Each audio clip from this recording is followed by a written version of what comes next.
Hey, how you doing? It's Doberman Dan. We've got a lot to go through, and I want to go through it as quickly as possible because I believe it's true that the mind can only absorb what the bootay can tolerate. If you're sitting down. If you're standing up, I guess I could babble on all day, right? Anyway, you were looking at the Ultimate Desire Analyzer Profit Making Spreadsheet. And I'm the lucky person who gets to announce a little bonus to you, which you weren't promised, but you were given, and is worth a lot of money. But we'll get to that in just a second. So you are looking at the first page of the spreadsheet, which at the bottom here on Excel says Project Input. Okay. And here's where we're going to start our either investigation or figuring out what kind of return we need, what kind of response we need to get to break even or whatever. If it's a back-end promotion, what kind of response we need to make money. Here where it says product or project name, enter in the name of that project or product, and then what I do, I go up here to File, Save As, and then save it someplace as that name. So that way, you don't screw up anything with this original file, and you can, keep coming up with different spreadsheets for each new project. So you don't have to learn from my experience. That way you don't have to keep going back through this time and time again and entering in the same information. Just do a save as. Okay, we'll go through the information that's already entered in here, thanks to Kevin Clinton. Product sales price $47, shipping charged to customer $5.95. Here's the total. The spreadsheet totals all this up for you. Here is where you enter in the cost of making your product. As you'll see, it says 10 other issues. That's if you were doing a monthly newsletter that had 11 issues. You can change and customize all this stuff if you want to, if you're doing a monthly newsletter. But before you decide to do that, you better talk to me. Since I've now been doing one for almost 9 months, I can tell you the pros and cons of that, and I think that's information you ought to know before you decide to do a print newsletter. So here in this example, our core product costs us $2. We're assuming it's some sort of information product. The shipping is $1. We're probably sending it USPS first class, so that means our total product costs are $3. Okay. Here again, you'd enter in the cost of any bonuses. In this example, it's $1. Order taking and processing, that's if you have to pay somebody to do it, you're using Fulfillment House, that's another $1. And here you're entering your merchant account fee percentage, 2% in this case. That will automatically figure, this right here, merchant account fees in white, will automatically be figured by the spreadsheet. And the spreadsheet will also total this up, so your total product costs are $6.08. Royalty payments are, now here's a big shocker to most people, if you have to make a royalty payment to somebody, say for example a copywriter or your expert who created the product, big hint there, here's where you enter that in. If you're paying him $1 per sale or a percentage or whatever, you enter that in because that's figured in your product cost. Your big hint is you do not have to be the expert when you're starting a new project or selling a product. Find an expert and pay him. By the way, it's best to pay him a flat payment and you're done with it rather than do a royalty payment. But it's here in case you make that mistake. You get into a royalty deal. Okay, list size, total rentable list size. This is from the investigation you did on either SRDS or nextmark.com. In this case, which you'll see in a minute, our total rentable list size is 35 million. Estimated size of high profit portion. Read the May and June issues of my newsletter to explain this in more detail, but it's based on zip codes broken up by deciles. Deciles mean groups of tens. And according to prosperity levels, affluence levels, in most cases, that's usually 10% of your total universe. So your high profit portion is usually 10%. In this case, that means high profit portion of this entire universe of 35 million is going to be 3.5 million. Size of your test mailing, enter that in here. In this example, it's 5,000. Here's where you enter in, if you're doing direct mail, you enter in your package costs. You know, if you're creative, and it doesn't take much creativity, this exact same spreadsheet can be used for any kind of online advertising, like say a pay-per-view, or you're buying a banner ad, or can it be used for magazine ads? You would enter that cost here. Say if you're paying $1,000 for a banner ad or $1,000 for a magazine ad. In this example, it also has information that you can use for direct mail. So here's where you'd enter in the cost of outside envelope, return envelope, sales letter, etc., etc. Postage. So the spreadsheet will total up your costs for you. In this example, 69 cents a piece. And this is your return rate.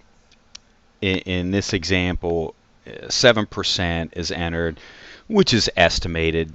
After you've been in business a while, you're going to know your percentage rate of returns. But that's a guess, because 7% could be about an average. Okay, so we know our total product costs, our total revenues per sale, our total universe, estimated high profit portion, size of our test initially, price per piece. Okay, so now we're going to go down here to page 2 and look at that. Okay. Here what we have in page 2, as you see, we've got several different columns with a projected response rate, and that translates into units sold. Here's your total selling price, total cost per product, all this information that you entered in on the previous page. Cost of mailing 1,000 pieces, product cost for total units sold. Okay, projected results for every 1,000 pieces mailed. So also grand total revenue, grand total profit or loss. If it's in red, it's a loss. Oops. Okay, percentage of your mailing costs recouped in this column.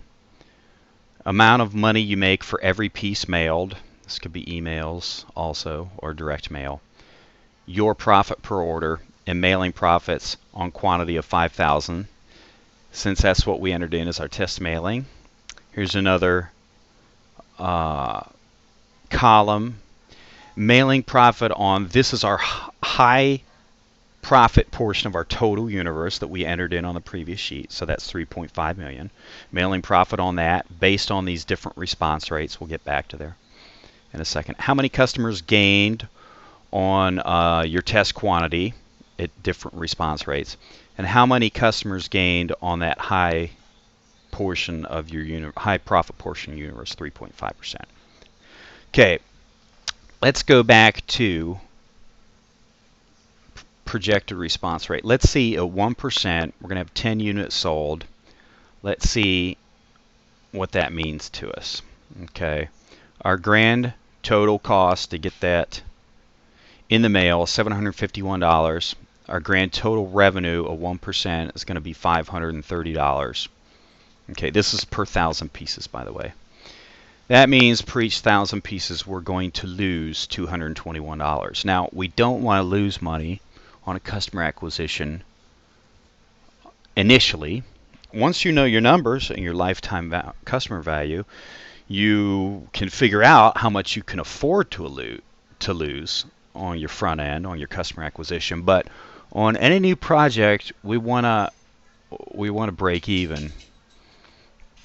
Actually, in most cases, we just want to break even because we want to get as many new customers as we possibly can, as quickly as we can. And if we're making money on the front end, that means we're not getting as many customers as we possibly can. So here's a grand total profit of $13, which will put us at break even.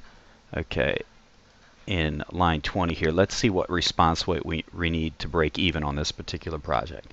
Okay, we need 1.5% response to break even. Okay, that means we've got a cost per thousand of getting this mailed of $781. We're going to have a grand total revenue of $794. It means we recoup 115% of our mailing costs. It means for every piece we mail, we made a penny, and profit per order of $1. This is exactly where we want to be on a customer acquisition. Okay, let's go over to the other columns so we can check those out. Okay, if you had mailed 5,000 pieces like you said on the first page, that means you're going to make $65. So you're basically at break even. That's good. And go to this column, how many customers gained on quantity of 5,000. That means you gained 75 new customers for free, basically. Okay, it didn't cost anything. In fact, you put an extra $65 in your pocket. If you, well, we'll get into this more because the numbers don't always work out exactly. But at this response percentage, if you'd mail that high profit portion of 3.5 million, that means you're going to make 45,000 and put 52,500 customers, new customers on your list. Maybe, maybe not.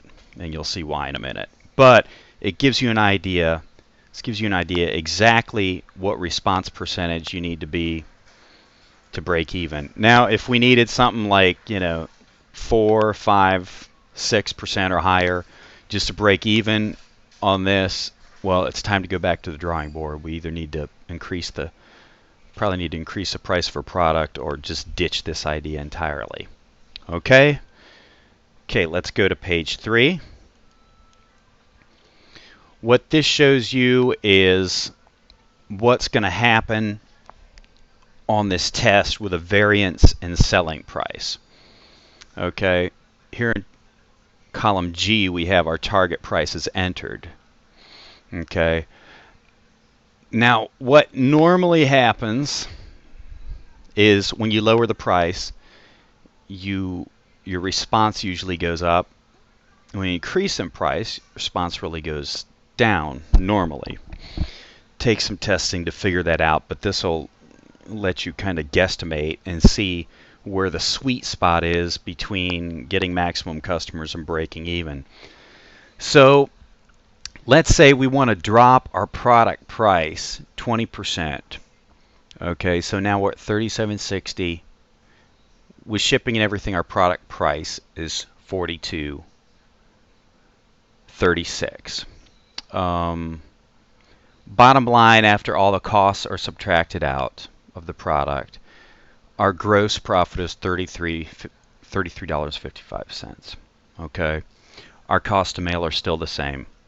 All right, now here it shows profit on the response rate. So before, at the 1.5% response rate at the original price, we were breaking even. At 20% less, now we're losing $186 and change for every 1,000.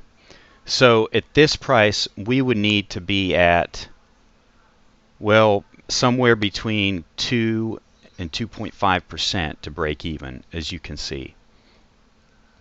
Okay. So, and this shows the list size you would need to make a profit or basically break even at these numbers.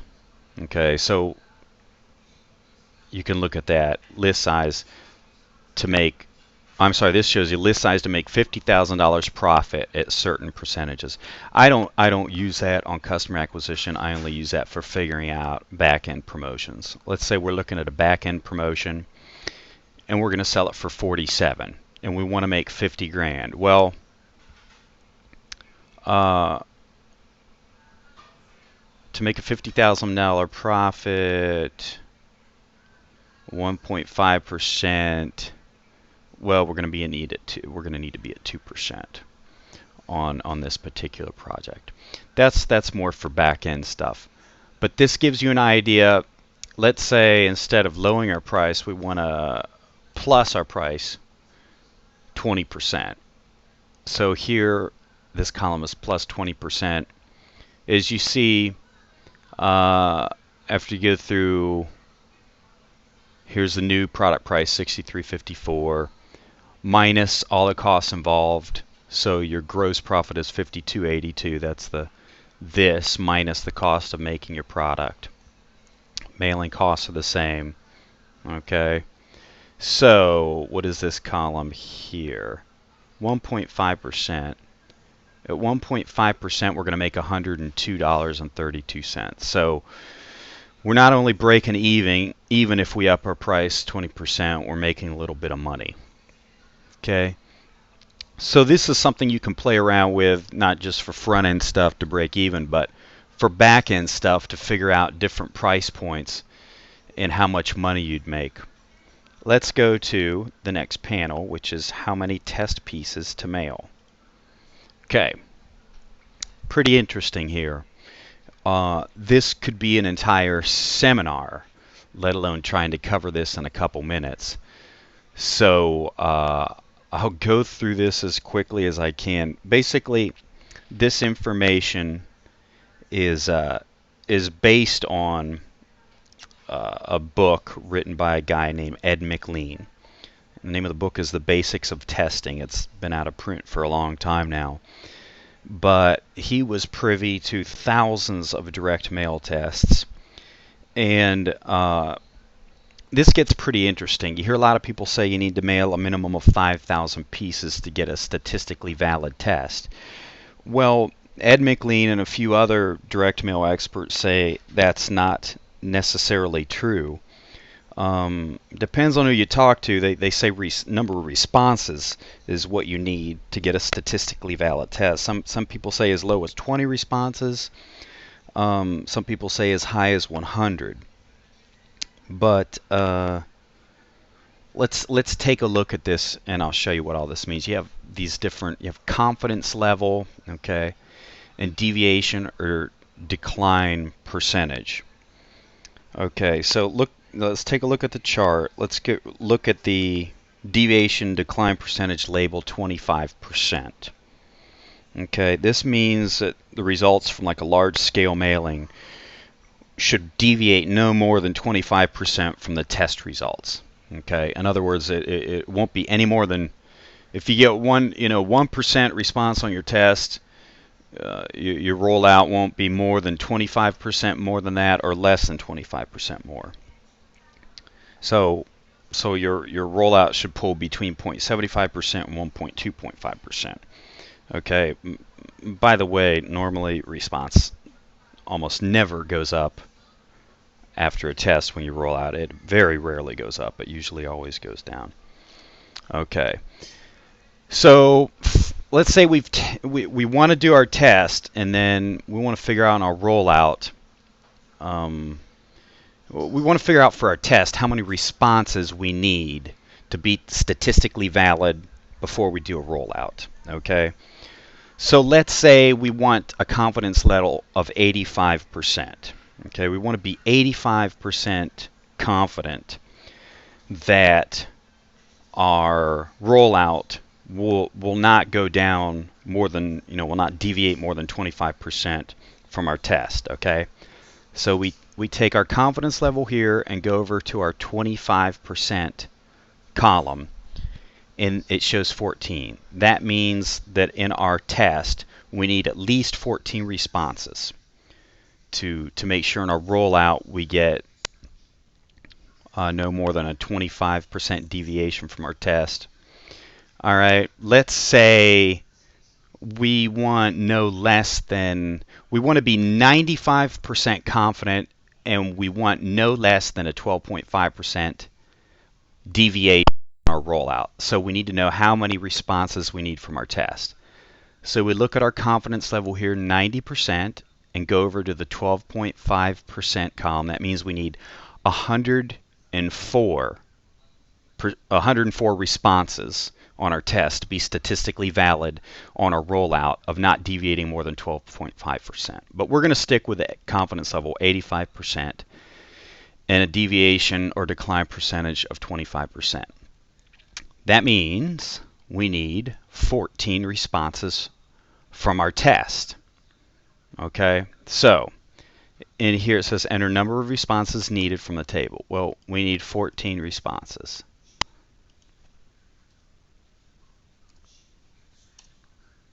Okay, and enter desired response. Let's just leave it at 1%. That means we need to mail on our test mailing 1,400 pieces.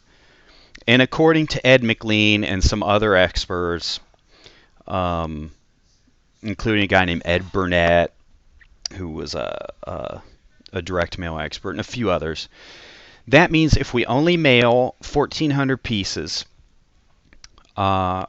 we can be pretty much 85% confident on our rollout when we roll out more to the rest of that list.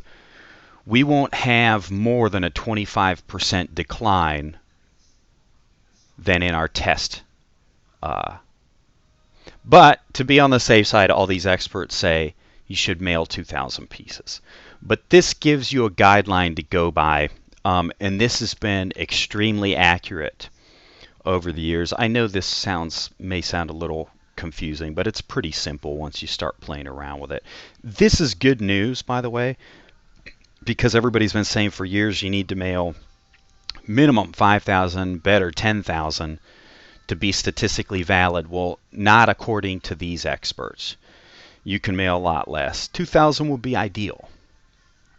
Okay, let's go here to our probability chart for rollout.